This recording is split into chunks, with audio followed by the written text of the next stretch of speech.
Penumpang bus antar kota antar provinsi di Terminal Kota Langsa hingga kini masih sepi. Diprediksikan peningkatan jumlah penumpang akan terjadi menjelang libur Hari Raya.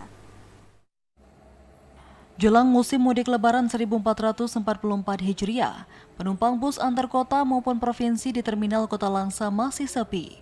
Terlihat tidak ada penumpang yang naik atau turun di terminal ini. Bahkan kursi penumpang bus yang masuk ke terminal terlihat masih banyak yang kosong. Kepala Satuan Pelayanan Terminal Tipe A Langsa Safruddin Doles menyebutkan, peningkatan jumlah penumpang diprediksi akan terjadi saat menjelang libur Hari Raya.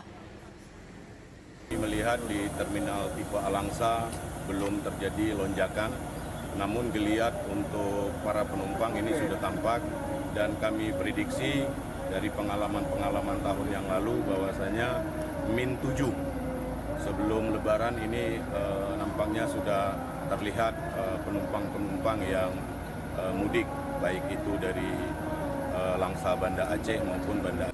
Safruddin menambahkan guna meminimalisir kecelakaan pihaknya juga rutin melakukan pemeriksaan standar kendaraan. Setiap bus yang masuk terminal diperiksa mulai dari ban, rem, klakson hingga kelengkapan administrasi lainnya. Dari Langsa, Mulyadi TVRI Aceh melaporkan.